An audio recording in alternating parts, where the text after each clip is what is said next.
नमस्कार, मी श्रीधर जोशी. आपण पाहतात व्हिडिओ चॅनल कर्मचारी व अधिकारी मित्र. बंधू भगिनींनो, आज शुक्रवार दिनांक 25 जुलै 2025 आणि हा व्हिडिओ आहे व्हिडिओ क्रमांक 485. या व्हिडिओमध्ये गेल्या आठवड्यात वित्त विभागाने एक निर्गमित केलेला शासन निर्णय व सामान्य प्रशासन विभागानं काढलेले परिपत्रक याची माहिती देणार आहे आणि 19 प्रश्नांना उत्तर देणार आहे. प्रश्न नेहमीप्रमाणे खूप असतात. प्रश्नांची उत्तरं देण्यासाठी खूप तयारी करावी लागते आणि एका व्हिडिओमध्ये सर्व प्रश्नांची उत्तरं देता येत नाहीत. पण ज्या प्रश्नांची उत्तरं मिळणार नाहीत त्या प्रश्नांनी त्या संबंधितांनी मला कृपया स्मरणपत्र पाठवावं, म्हणजे त्यांचा पुढे प्रसारित केलेल्या जाण्या व्हिडिओमध्ये त्याचं उत्तर दिलं जाईल. आणि शक्यतो प्रश्नाच्या मी अनेक वेळा सांगतोच आहे की प्रश्न विचारण्याकरता जर माझी मुलाखतीची वेळ घेऊन जर पुण्यामध्ये येऊन कागदपत्रासह भेटलात तर मला आपल्या प्रश्नाचं अधिक समर्पक उत्तर देता येईल. आणि त्याचबरोबर अगदीच छोटा वगैरे प्रश्न असेल तर मी दर सोमवारी यशोदामध्ये उपलब्ध असतो, तेव्हा त्या ठिकाणचा नंबरही आपल्याला माहिती आहे. 202025608198 या फोनवर सकाळी 10:30 ते 11:30 या दरम्यान सोमवारी फोन करा. चला, प्रश्नांची उत्तर देण्यापूर्वी शासनाने गेल्या आठवड्यात निर्गमित केलेला शासन निर्णय आणि परिपत्रक. पहिलं परिपत्रक आहे अनुकंपा नियुक्तीबाबतचं परिपत्रक. हे सर्वांच्या दृष्टीने महत्त्वाचं आहे की अनेक लोकांनी अनेक अनुकंपा तत्वावरील नियुक्तीसाठी अर्ज केलेले असतात, पण त्यांचा निर्णय लागत नाही, त्यांना अनुकंपा नियुक्ती मिळत नाही. त्यांच्या दृष्टीने देखील हे परिपत्रक महत्त्वाचं आहे. काय परिपत्रक आहे? हे 17 जुलैला सामान्य प्रशासन विभागानं परिपत्रक निर्गमित केलं आहे. 17 जुलै 2025ला म्हणजे 8 दिवसापूर्वी शासनाने एक निर्णय निर्गमित केला होता आणि त्या निर्णयाद्वारे अनुकंपा नियुक्तीचे सुधारित धोरण निर्गमित केलं होतं. आता हा निर्णय तर झाला, पण या निर्णयाची अंमलबजावणी होण्याच्या दृष्टीने सध्या राज्यामध्ये माननीय मुख्यमंत्र्यांच्या आदेशानुसार 150 दिवसाचा कार्यक्रम प्रत्येक विभागाला देण्यात आलेला आहे आणि त्या कार्यक्रमामध्ये 150 दिवसात कार्यवाही करावी. तर ह्या 150 दिवसाच्या कार्यक्रमांतर्गत अनुकंपा नियुक्तीबाबतची देखील कारवाई करावी अशा सूचना 17 जुलै 2025च्या परिपत्रकात दिलेल्या आहेत. हे परिपत्रकाचा कार्यक्रम काय आहे याची जी माहिती आहे त्याबरोबरच अनुकंपा नियुक्तीच्या संदर्भात येणारे जे प्रश्न असतात, म्हणजे कुटुंबियांनाही प्रश्न असतात, कोणाला अनुकंपा नियुक्ती मिळू शकते, कोणी अर्ज केला पाहिजे, त्याचबरोबर कार्यालयांना प्रमुख जे असतात त्यांना देखील अनुकंपा नियुक्तीबाबत जे प्रश्न येतात त्याची उत्तरं देखील या परिपत्रकाच्या प्रपत्रामध्ये जोडलेली आहे. त्यामुळे हे परिपत्रक अनुकंपा नियुक्तीसाठी यांनी अर्ज केलेले असतील यांच्या दृष्टीने तर महत्त्वाचंच आहे, पण सर्वसाधारणपणे कर्मचाऱ्यांनी देखील याची माहिती व्हावी. नेहमीप्रमाणे हे 17 जुलै 2025चं जे परिपत्रक आहे ते गुगल ड्राईव्हवर अपलोड करून त्याची लिंक या व्हिडिओच्या डिस्क्रिप्शन बॉक्समध्ये दिलेली आहे. दुसरा एक वित्त विभागाचा एक निर्णय आहे. वित्त विभागाचा निर्णय का आपल्याला कल्पना असेल की शासनाचे जे कर्मचारी सेवेत असतात तसेच सेवानिवृत्त झालेले राज्य शासकीय अधिकारी व कर्मचारी आणि सेवानिवृत्त झालेले अखिल भारतीय सेवेतील अधिकारी आणि कार्यरत असलेले देखील अखिल भारतीय सेवेतील अधिकारी यांच्यासाठी वैद्यकीय प्रतिपूर्तीची विमा छत्र योजना चालू आहे. तर या विमा छत्र योजना पुढे 24 जुलैला ती संपणार होती, 25 जुलै 25ला. तर 25 जुलै 2025 ते 24 जुलै 2026 या कालावधीसाठी ही जी योजना आहे त्याचं नूतनीकरणास शासनाने मान्यता दिलेली आहे. या शासन निर्णयासोबत विमा हप्त्याचे दर काय, कोणत्या खर्चाची परिपूर्तता झाली याचा तपशील देखील या शासन निर्णयाच्या प्रपत्रात दिलेला आहे. नेहमीप्रमाणे हा शासन निर्णय देखील गुगल ड्राईव्हवर अपलोड करून त्याची लिंक या व्हिडिओच्या डिस्क्रिप्शन बॉक्समध्ये दिलेली आहे.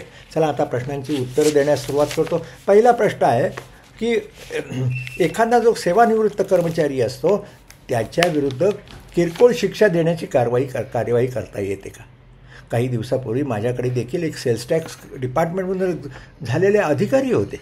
ते रिटायर झाल्यानंतर विभागानं त्यांना नोटीस पाठवली आणि त्यासाठी किरकोळ शिक्षा का देऊ नये अशा प्रकारचा त्यांना ज्ञापन पाठवलं होतं आणि ते साधिकच माझ्याकडे चौकशी आली. आणि या बाबतीमध्ये स्पष्ट आहे एखादा कर्मचारी सेवानिवृत्त झाल्यानंतर त्याला किरकोळ शिक्षा देता येत नाही.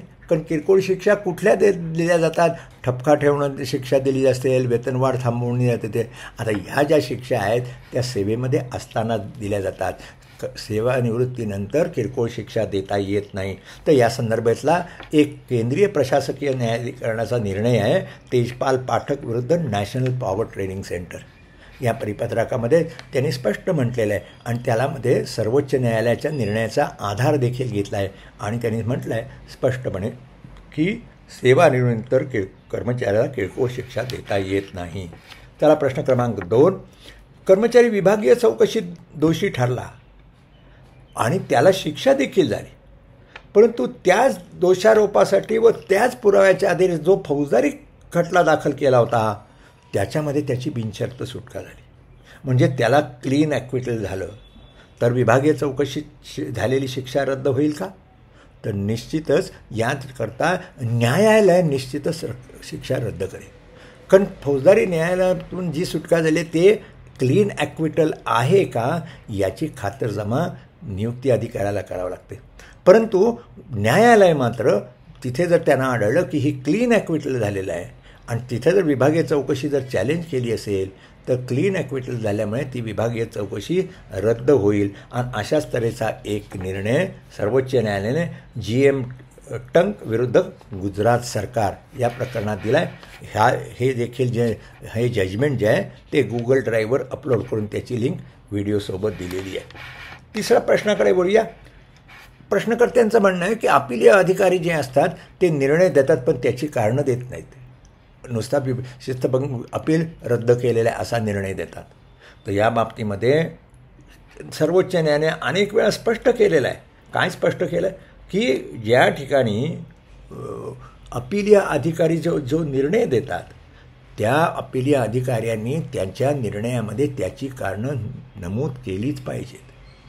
ती कारणं शिस्तभंगविषयक अधिकाऱ्यांनी जो निर्णय दिला तेवढी जरी डिटेल नसली तरी ते शिस्तभंगविषयक अधिकाऱ्याच्या निर्णयाशी सहमत का आहेत किंवा असहमत काय आहेत याची कारणं देणं आवश्यक आहे.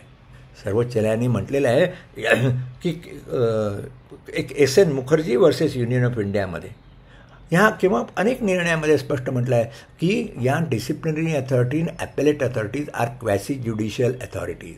क्वॅसी ज्युडिशियल म्हणजे अर्धन्यायिक प्राधिकरण आहेत ती आणि तिथे कुठल्याही निर्णयाला कारणं देणं आवश्यक आहे. तशी कारणं दिली नाही तर तो नैसर्गिक न्यायाच्या तत्त्वाचा भंग होतो. तर हा जो निर्णय दिला आहे SN Mukherjee versus union of India हा निर्णय मी गुगल ड्राईव्हवर अपलोड करून त्याची लिंक या व्हिडिओच्या डिस्क्रिप्शन बॉक्समध्ये दिलेली आहे. आता पुढे पाहूया का. एखादा कर्मचारी जर विभागीय चौकशीत दोषी ठरला तर त्या दोषारोपासाठी दुसरी विभागीय चौकशी सुरू करता येते का? निश्चित सुरू करता येत नाहीत. मी महाराष्ट्र प्रशासकीय न्यायाधिकरणाचा उपाध्यक्ष म्हणून काम करताना माझ्याकडे देखील असंच एक प्रकरण आलं होतं आणि त्या ठिकाणी एका विभागीय आयुक्तांनी एका नायब तहसीलदाराच्या विरुद्ध झालेल्या चौकशीमध्ये तो निर्दोष ठरला. पण या विभागीय आयुक्तांना वाटत होतं की तो कर्मचारी दोषी आहे म्हणून त्यांनी काय केलं, दुसरी चौकशी त्याच दोषारोपांसाठी लावली. आणि साहजिकच मी प्रशासकीय न्यायाधिकरणाला ज्या बेंचवर होतो त्या बेंचला हा निर्णय रद्द करायला ठेवला. असंच एक राजस्थान उच्च न्यायालयामध्ये जे प्रकरण आलं होतं द्वारकाचंद विरुद्ध राजस्थान सरकार. आणि या ठिकाणी देखील उच्च न्यायालयाने स्पष्ट म्हटलं आहे जर कर्मचारी एका विभागीय चौकशीत निर्दोष झाला तर त्याला दुसरी विभागीय चौकशी करता येत नाही. नेहमीप्रमाणे द्वारकाचंद विरुद्ध राजस्थान सरकार हा उच्च न्यायालयाचा निर्णय गुगल ड्राईव्हवर अपलोड करून त्याची लिंक व्हिडिओसोबत दिलेली आहे. प्रश्न क्रमांक 5, सेवानिवृत्त कर्मचाऱ्यास परिषदा निवडणुका लढवता येतील का? निश्चित लढवता येतील. तो सेवानिवृत्त कर्मचारी झाला की तो एक नागरिकच असतो, त्यामुळे त्याला निवडणूक लढवण्यास कुठलाही प्रत्यय नाही. आज आपल्याकडे खूप अशी उदाहरणं आहेत की ज्या ठिकाणी कर्मचारी किंवा अधिकारी रिटायर झाल्यानंतर न्याया निवडणुका लढल्या आहेत. आपल्या विभागामध्ये श्रीनिवास पाटील नावाचे खासदार होते कराडला. ते माझे सहकारी होते जिल्हाधिकारी असताना, पण सेवानिवृत्त झाल्यानंतर त्यांनी निवडणूक लढवल्या होत्या आणि ते MP मधून निवडून आले होते. केंद्राच्यामध्ये देखील आज जयशंकर नावाचे परराष्ट्रमंत्री आहेत किंवा पूर्वीचे सिंग नावाचे आपल्याला माहिती आहे की जे chief of the army staff होते, त्यांनी देखील अशा निवडणुका लढवल्या आहेत. थोडक्यात सेवानिवृत्त कर्मचाऱ्याला नगरपरिषदा किंवा कुठलीही निवडणूक लढवण्यास प्रत्यवाय नाही. चला पुढच्या प्रश्नाकडं. प्रश्न क्रमांक 6 या प्रश्नकर्त्यांनी दिलेला आहे, तो जरा प्रश्न आहे. एका बोर्ड अधिकाऱ्याविरुद्ध विभागीय चौकशी करून वेतनवाढ रोखण्याची शिक्षा जिल्हाधिकारी यांनी दिली. आता यांनी हे कुठलं बोर्ड आहे ह्याचा काही त्यांच्या मेलमध्ये काही उल्लेख नाही. तो बोर्ड कुठला आहे? मग तिथे जिल्हाधिकारी डिसिप्लिनरी अथॉरिटी आहे का? आणि त्यांचं म्हणणं विभागीय चौकशी अधिकाऱ्यांनी शिक्षा दिली आणि पुढे त्यांनी आयुक्तांकडे जेव्हा अर्ज केला तर आयुक्तांनी म्हटलं की मला पुनरीक्षणाचा अधिकार नाहीत आणि त्यांनी पुनर्निरीक्षणाचा अर्ज खारिज केला. तर म्हणून मी सांगितलं की बोर्ड कुठलं आहे, त्यांना महाराष्ट्र नागरी सेवा शिस्त अपील नियम लागू आहेत का? एखाद्या संस्थेमध्ये जरी महाराष्ट्र नागरी सेवा शिस्त अपील नियम लागू असले तरी त्या संस्थेला शिस्तभंगविषयक अधिकारी कोण, अपिली अधिकारी कोण हे नोटिफाय करावं लागतं. उदाहरणार्थ नगर परिषद असेल, तिथे महाराष्ट्र नागरी सेवा शिस्त अपील नियमच लागू आहेत, पण तिथे शिक्षा कोणाचे अधिकार आहेत? तिथे मुख्याधिकाऱ्यांना दिले जातात. मग त्याचे अपिलेट अथॉरिटी स्टँडिंग होते. तर त्यामुळे इथे कोण शिस्तभंगविषयक अधिकारी आहे, रिव्हिजन कोण अधिकारी म्हणजे अपिली अधिकारी कोण, हे बोर्डाने काही ठरवलं आहे का याचा त्यांनी खुलासा केला आहे. पण त्यांचा पुढचा असा प्रश्न आहे की एखादा राज्यपालांकडे पुनरीक्षणाचा अर्ज झाला, कारण आपल्याकडे महाराष्ट्र नागरी सेवा शिस्त व अपील नियम 1979 प्रमाणे नियम 25A प्रमाणे राज्यपालांना पुनरीक्षणाचा अधिकार आहे. तो शासकीय कर्मचाऱ्यांच्या बाबतीमध्ये निश्चित आहे. आता त्यांचं असं म्हणणं आहे तो जर अर्ज नाकारला गेला तर त्याला मॅटमध्ये किंवा न्यायालयात जाता येईल का?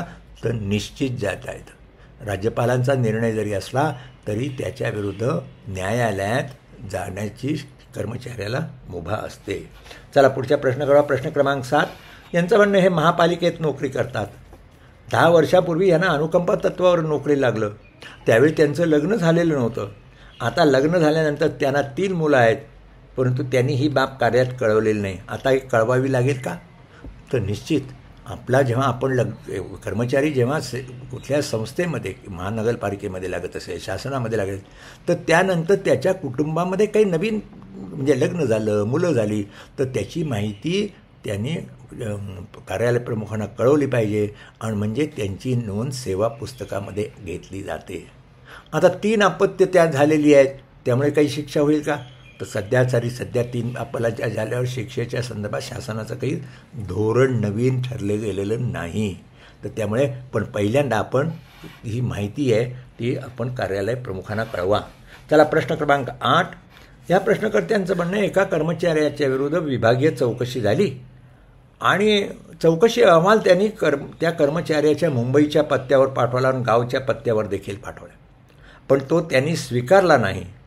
तर मग आता चौकशी अहवाल स्वीकारला असं म्हणून आणि त्यांनी काही निवेदन दिलं नाही तर त्याच्यावर जबर शिक्षा करता येईल का? तर पहिल्यांदा आपल्याकडे जी चौकशी झाली ते हा जो कर्मचारी आहे ज्यांनी चौकशी अहवाल स्वीकारलेला नाही तो संपूर्ण चौकशी उपलब्ध होता का? पहिल्यांदा त्याला दोषारोप पत्र मिळालं आहे का याची खातरजमा आपण केलेली आहे का? आता दोषारोप पत्र द्यायचं रजिस्टर पोस्टाने त्याला पाठवायचं असतं किंवा प्रत्यक्ष द्यायचं असतं. आता दोषारोप पत्र ते कुणी पोस्टाने पाठवल्यावर त्यांनी जर घेण्याचं नाकारलं म्हणजे रिफ्यूज केलं तरी देखील ते दोषारोप पत्र त्याला बजावलं असाच अर्थ होतो. त्यामुळे पहिले आपण जी विभागीय चौकशी केली म्हणतात त्यामध्ये कर्मचारी उपस्थित राहून त्याला सर्व नैसर्गिक न्यायाचे तत्वाप्रमाणे आणि नियमामध्ये तरतुदीप्रमाणे त्याला त्याचं म्हणणं मांडण्याची संधी दिली होती का? दिली असेल आणि मग चौकशी अहवाल त्याच्याकडे पाठवला आणि त्याला तो मिळाला किंवा त्याने रिफ्यूज केला असेल तर तो त्याला मिळाला असं समजलं गेलं आणि त्याचं जर निवेदन काही आलं नाही तर त्याला जबर शिक्षा देखील करता येते. आपल्या राज्यघटनेच्या कलम 311 असं म्हटलेलं आहे की या जिथे जर एखाद्या चौकशीमध्ये कर्मचाऱ्याला संपूर्ण संधी दिल्यानंतर जर त्या चौकशी अहवालाच्या निष्कर्षाच्या आधारे शिक्षा देता येते आणि तिथे प्रपोज पनिशमेंटवर कुठल्या प्रकारची त्याला पुन्हा संधी देण्याची आवश्यकता नाही. त्यामुळे निश्चित करता येईल, पण आपण जे म्हटलं आहे त्या प्रकरणातले नेमकी वस्तुस्थिती काय याची खातरजमा करा आणि मी जे उत्तर दिलं त्याच्या आधारे शिक्षेचा आदेश काढू शकता. पुढचा प्रश्न क्रमांक 9 या प्रश्नकर्त्यांचं म्हणणं आहे, हे कामगार विभागात वरिष्ठ लिपिक म्हणून आहेत, यांची सेवेत 8 वर्ष झालेली आहेत आणि त्यांना शासनाच्या इतर विभागात कायमस्वरूपाची बदली करून घ्यायची असेल तर काय?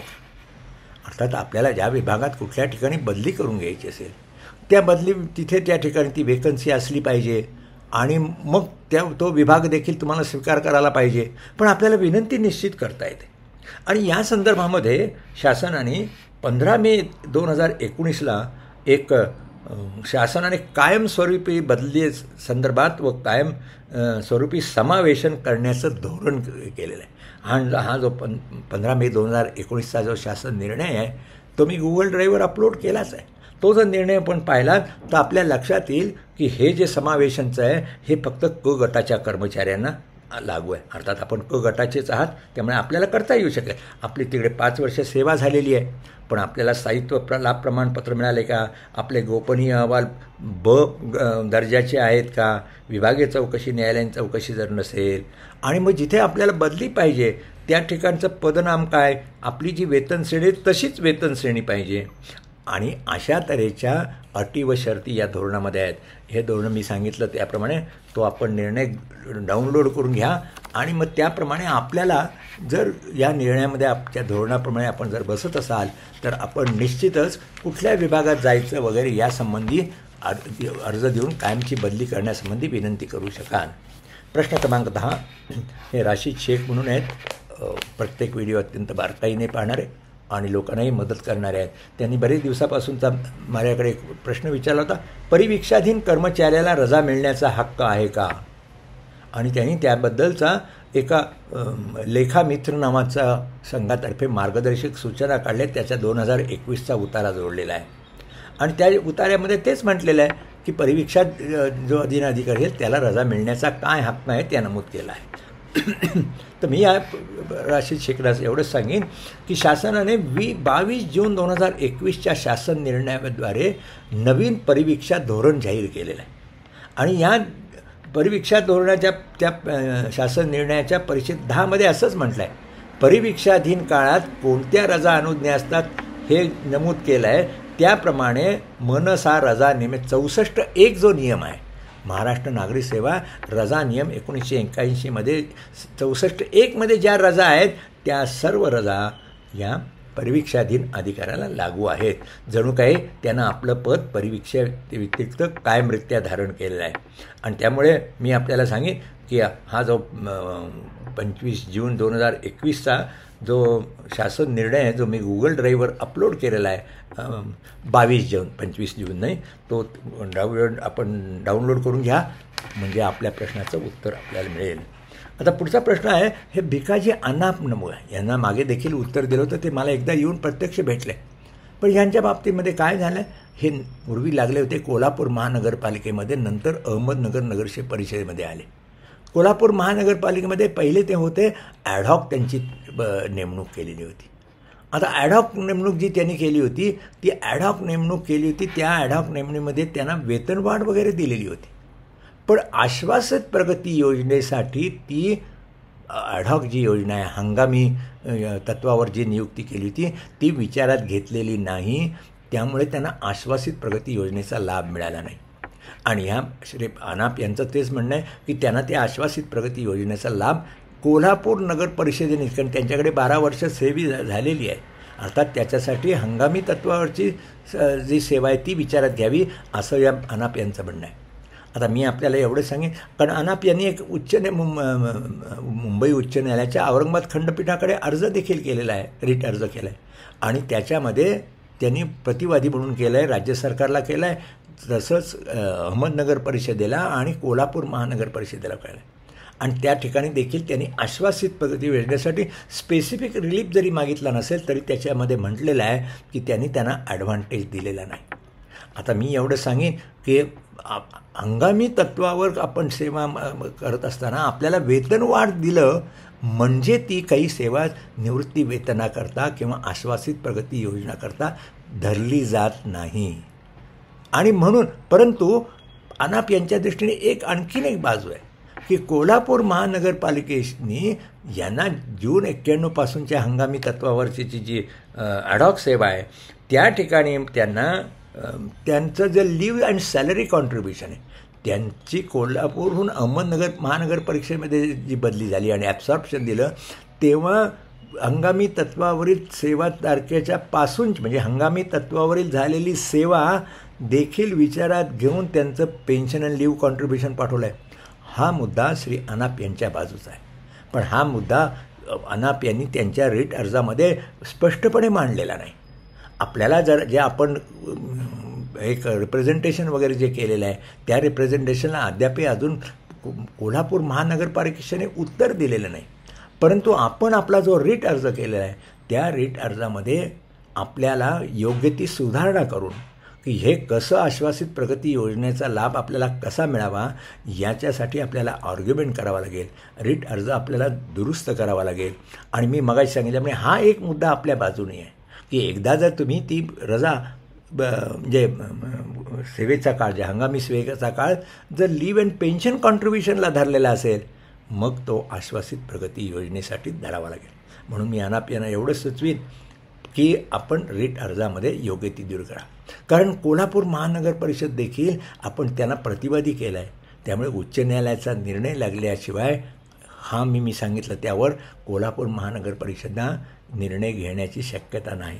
तेव्हा आपण मुंबई उच्च न्यायालयात जो रिट अर्ज केला आहे त्यात योग्य ती दुरुस्ती करा.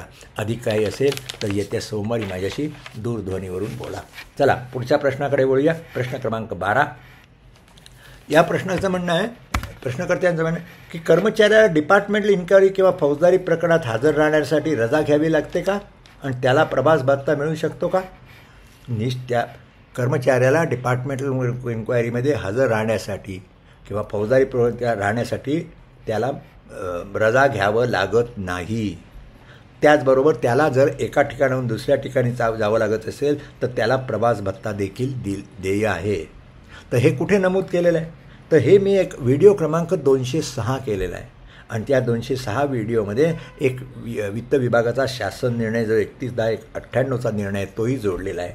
त्याचबरोबर विभागीय चौकशी नियम पुस्तिका जी आहे ही जी पुस्तिका देखील गुगल ड्राईव्हवर अपलोड करून त्याची लिंक व्हिडिओ क्रमांक 53 बरोबर दिलेली आहे.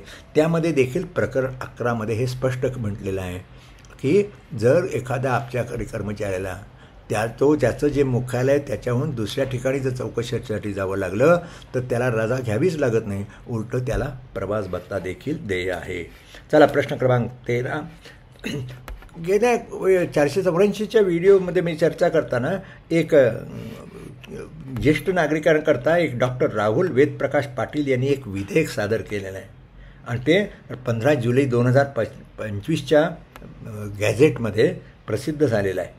आता या संबंधामध्ये हे आष्टीकर म्हणून आहेत माजी मुख्य सचिव आपल्या एका नगरपालिकेमध्ये हे होते चीफ ऑफिसर मुख्याधिकारी होते. त्यांचं असं म्हणणं आहे की हे bill is confusing against the policy of government of India वगैरे आहे आणि अगदी हे बरोबर दिसतं आहे. म्हणजे यांनी ज्या विधेयकामध्ये म्हटलेलं आहे त्यापेक्षा केंद्राने दिलेल्या ज्या फॅसिलिटीज निश्चित जास्ती आहे. तिथे ज्येष्ठ नागरिक 60 वर्षाच्या झाल्यानंतर ज्येष्ठ नागरिक समजला जातो आणि त्याला विविध प्रकारच्या फायद्या दिल्या जातात. परंतु या ठिकाणी एसटीचं राज्य या विधेयकामध्ये जे दाखवलेलं आहे प्रस्तावित केलेलं आहे ते 65 वय झाल्यानंतरच फक्त 50% एस टीच्या प्रवासात सूट किंवा 75 झाल्यानंतर 100% सूट अशाच. पण जसं मी गेल्या वेळी देखील सांगितलं की हे जे विधेयक आहे हे प्रायव्हेट बिल ज्याला म्हणतात प्रायव्हेट मेंबर्स बिल म्हणजे हे बिल आहे मेंबरनी केलेलं आहे पण ही विधिमंडळाच्या नियमाप्रमाणे असं जे बिल आहे ते प्रसारित केलेलं आहे. आणि हे जेव्हा येईल विधानमंडळामध्ये हे विधानमंडळामध्ये घेण्याच्या आधी देखील मंत्रिमंडळामध्ये चर्चा होते की असं विधेयक आहे याच्यावर काय स्टँड घ्यावा आणि तिथे निश्चितच राज्य शासन या विधेयकाला योग्य तो प्रतिसाद देतील आणि आपण म्हणतात त्याप्रमाणे जर याच्यात विसंगती असेल आणि तर साहजिकच हे बिल मान्य होणार नाही. त्यामुळे हे विधेयक आहे त्याच्यावर राज्य शासन योग्य ते अभिप्राय देतील आणि त्या अभिप्रायासकतच सर्वसाधारणपणे अशा प्रायव्हेट बिलला मंत्रिमंडळाच्या समोर जेव्हा येतात तेव्हा ही अशी बिलं फेटाळली जातात आणि या बाबतीमध्ये आपण म्हणतात तसं जर कन्फ्युजिंग वगैरे असेल तर ते बिल देखील फेटाळलं जाईल. चला पुढच्या प्रश्नाकडे या. प्रश्न क्रमांक 14. यामध्ये त्यांचं म्हणणं आहे, हे ज्युनियर इंजिनियर एक आहेत आणि यांचं म्हणणं आहे की ज्येष्ठतेबाबत एक मॅटने निर्णय दिलेला आहे, त्याच्यावर त्यांनी व्हिडिओ करा असं म्हणा. सध्या माझ्याकडे इतकी कामं आहेत. माझं महाराष्ट्र नागरी सेवा शिस्त व अपील नियम 1979 ही 5 पुस्तकं झाली, त्याची 6वी आवृत्ती करण्याचं काम चालू. शेवटी शुक्रवारचा जो व्हिडिओ आज करतो त्याच्यासाठी खूप मला तयारी करावी लागते. तेव्हा वेळ जर झाला तर केव्हा तरी आपल्या सूचनेप्रमाणे व्हिडिओ करण्याचा प्रयत्न करेल. आत्ता देखील माझ्यावर व्हिडिओ करण्यासाठी खूप माझ्याकडे विषय आहेत आणि त्याच्यावर व्हिडिओ करण्याची माझी मानसिक इच्छा आहे की जेणेकरून कर्मचाऱ्यांना त्या विषयाच्या संदर्भात ज्ञान येईल. पण आपली सूचना मी विचारात घेतलेली आहे. प्रश्न क्रमांक पुढचा पाहूया की जिथे एकाचं म्हणणं आहे, एक कार्यकारी अभियंता दुसऱ्या अभियंत्याची प्राथमिक चौकशी करू शकतो का? हा जर कोणीही प्राथमिक चौकशीचा जो आदेश दिला जातो तो कार्यकारी आता अभियंत्याची चौकशी असेल तर त्यांचे वरिष्ठ म्हणजे अधीक्षक असतील किंवा मुख्याध्यापक चीफ इंजिनियर असतील किंवा शासनाचे सचिव असतील, हे एखाद्या कार्यकारी अभियंत्याच्या प्राथमिक चौकशी आदेश करू शकतात आणि ते कोणी करावे याचा आदेश देखील ते देऊ शकतात.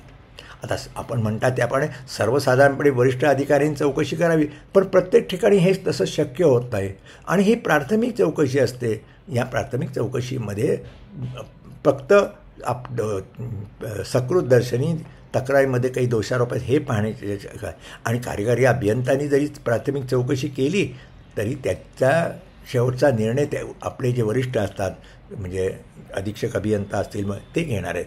त्यामुळे हे कार्यकारी अभियंता ACच्या ऑफिसमध्ये चीफ इंजिनियरच्या ऑफिसमध्ये असतील, त्यांना जर त्यांनी आदेश दिला असेल तर त्यांना प्राथमिक चौकशी करण्यास प्रत्यय नाही. पण आपल्या जिल्ह्यामध्ये एका विभागामध्ये एक कार्यकारी अभियंता दुसरा कार्यकारी अभियंता येतं तर त्या कार्यकारी अभियंत्याला दुसऱ्या कार्यकारी अभियंत्याची प्राथमिक चौकशी करणं देखील हे अप्रस्तुत ठरेल. पुढचा प्रश्न यांचं म्हणणं आहे, जात प्रमाणपत्र वैधता अनिवार्य काय? निश्चित अनिवार्य आहे. शेवटी जेव्हा आपण राज्यघटनेच्या तरतुदीप्रमाणे ज्या आरक्षणामधून जेव्हा एखाद्या आपण म्हणता की त्या जातीचा मी आहे आणि मला जर ती नोकरी मिळावी, ती जर आपल्याला नोकरी मिळाली तर त्याची आपण जी जात क्लेम आहे त्याची वैधता तपासणी जाणं अत्यंत आवश्यक आहे. कारण अनेक ठिकाणी त्या म्हणजे अनुसूचित जातीचे नसताना देखील काहीतरी प्रमाणपत्र किंवा अनुसूचित जमातीचे किंवा OBCचं सर्टिफिकेट नसताना खोटं सर्टिफिकेट वगैरे घेऊन नोकऱ्या मिळवल्या अशी देखील उदाहरणं आहेत. म्हणून जात प्रमाणपत्र वैधता तपासणं आणि ती कमिटीकडून वैधता करून घेणं अनिवार्य आहे. पुढचा प्रश्न क्रमांक 17, 1997 पासून हे कनिष्ठ लिपिक पदावर आहेत. 28 वर्ष सेवा झाली परंतु यांना पदोन्नती मिळाली नाही. आपल्याला आश्वासित प्रगती योजनेचा लाभही देखील का मिळाला नाही किंवा पदोन्नती का नाही मिळाली याची कारणं आपण कार्यालयाकडून समजून घ्या. नसतील तर आपल्याला माहिती अधिकार कायद्याखाली देखील म्हणता येईल. पण आपल्याला माहिती आहे की पदोन्नती दिली जाते किंवा आश्वासित पदोन्नती मिळते, त्याच्यासाठी आपले गोपनीय अहवाल चांगले असले पाहिजेत, आपल्याला स्थायी प्रमाणपत्र मिळालं पाहिजे, आपली विभागीय परीक्षा जर असेल ती पास व्हायला पाहिजे, अशा सर्व अटी असतात. त्याची अटींची पूर्तता होत असेल तरच पदोन्नती मिळते. तेव्हा नेमकं आपल्याला का पदोन्नती याची कारणं आपण कार्यालयाकडून समजून घ्या. पुढचा प्रश्न बघूया. यांचं म्हणणं आहे की 3 अपत्य कायदा रद्द होऊ शकत का? म्हणजे लहान कुटुंब प्रतिज्ञापन नियम 2005 केलेला आहे, हे नियम रद्द होऊ शकतात का हा असं म्हणणं आहे. किंवा अनुकंपा तत्वावरील नियुक्ती योजनेसाठी जी अट आहे की 31 डिसेंबरनंतर 3रं अपत्य असेल तर त्याला अनुकंपा नियुक्ती देय नाही, ह्या अटी रद्द होऊ शकतात का या म्हणण्याचं आहे. या संदर्भामध्ये ह्या अटी रद्द होण्याची शक्यता नाही. आणि शेवटी हा निर्णय जो असतो तो निर्णय शासनाने ठरवावा लागेल. याबाबत शासनाला धोरण, पण नजीकच्या काळामध्ये हा कायदा रद्द होण्याची शक्यता मुळीच नाही. आता यांचं असं म्हणणं आहे, एक शेवटचा प्रश्न की अनुकंपा नियुक्तीचं नवीन शासन धोरण 17 जुलै 2025च्या शासन निर्णयावर स्पष्ट करण्यात आलं आहे आणि आता त्यामध्ये त्या निर्णयामध्ये त्यांनी स्पष्ट केलेलं आहे की हा शासन निर्णयातलं जे धोरण आहे ते केव्हापासून लागू होणार, या शासन निर्णयाच्या दिनांकापासून. या प्रश्नकर्त्यांचं म्हणणं आहे 17 जुलै 2025 पासून असं म्हटलेलं आहे की अनुकंपा तत्वावरील जे नाव दिलेलं असेल त्या नावामध्ये बदल करता येईल. तो नाव दिलेल्या मनुष्याचं 45 वय झालं वगैरे झालं असेल तर तशी जी मुभा नवीन धोरणामध्ये केलेली आहे 17 त्याच्या निर्णयाची अंमलबजावणी पूर्वीच्या प्रकरणामध्ये केली जाऊ शकेल का, तरतूद करली जाणार नाही, हे 17 जुलै 2025च्या शासन निर्णयामध्ये स्पष्ट करण्यात आहे. मित्रांनो, खूप वेळ झाला, आता येथेच थांबतो. व्हिडिओ आवडला असेल लाईक करा, शेअर करा, इतरांना फॉरवर्ड करा. या चॅनलला सबस्क्राईब केलं नसेल तर जरूर सबस्क्राईब करा आणि आपल्या मित्रांना सबस्क्राईब करा. या चॅनलवर आम्ही अनेक प्रकारची मेहनत घेऊन, विशेष मेहनत घेऊन कर्मचाऱ्यांना, अधिकाऱ्यांपर्यंत ज्ञान देण्याचा प्रयत्न करतो. पण त्याला आपण जर सबस्क्राईब करून जर आपण पाहिलं तरच आपल्या ज्ञानात भर पडेल आणि आपण देखील कार्यक्षमतेने काम करू शकाल. नमस्कार.